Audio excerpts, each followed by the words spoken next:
बोलते बाबा साहब हमारे तुम्हारे खानदान के थे, तुम्हारे रिश्तेदार थे, तुम कभी उनके यहाँ गए?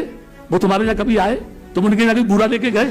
तुमने कभी उनको मिठाई का डिब्बा भेजा? कभी नहीं। बाबा साहब हमारे, दुनिया कह रही है ही बाजे लंदन में, ही बाजे ग्रेट में, आपने उसको मसीहा बनाया। तुमने क्या किया?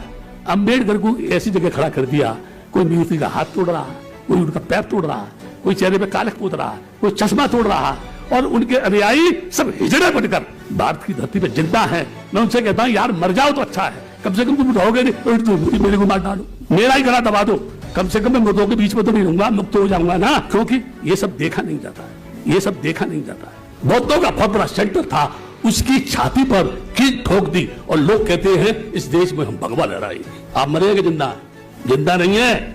एक डॉक्टर अम्बेडकर ने पूरे देश को हिला दिया, और उसके बाद जितने बैठे हैं यहाँ सब कायर हो, बुज़दिल हो, निकम्मे हो, डॉक्टर अम्बेडकर के आदर्शों के हत्यारे हो, हत्यारे हो। ए भारत माँ की नाम लेने वाले लोगों, भारत माँ की छाती पर उसकी संतान को तुम नंगा सड़कों पर खींच रहे हो, तुम नंगा सड़कों पर खींच रहे हो। डॉक्टर अम्बेडकर ने संविधान बनाकर नारी को समानता नहीं दी होती तो इंदिरा गांधी क्या, ये मुर्मन द्रौपदी क्या आराधना कर रही होती, घंटी बजा रही होती पूरे देश पे, जय भीम जय भीम जय भीम।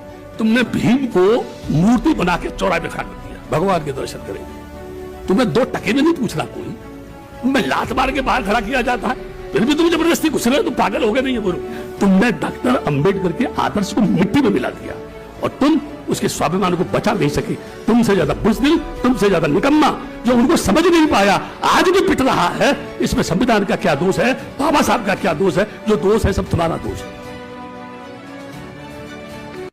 आप जितने लोग बैठे हैं, मैं उल्टी बात करता हूं हमेशा, आपकी मतलब की बात नहीं करूंगा, आपके विरोध में बात करूंगा।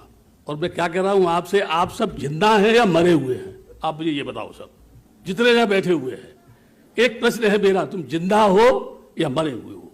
बोलो, जिंदा हो ना?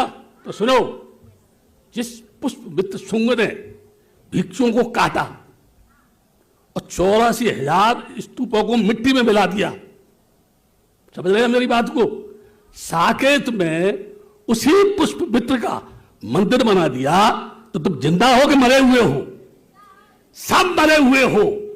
अगर तुमने आवाज उठाई होती तो उस धरती पर जहां मृणाल माता, जो उसका पियर था, प्रसेनजीत की बीबी थी, अश्वघोष वहां का कवि था, बौद्धों का बहुत बड़ा सेंटर था, उसकी छाती पर कील ठोक दी और लोग कहते हैं इस देश में हम भगवा लहराएंगे।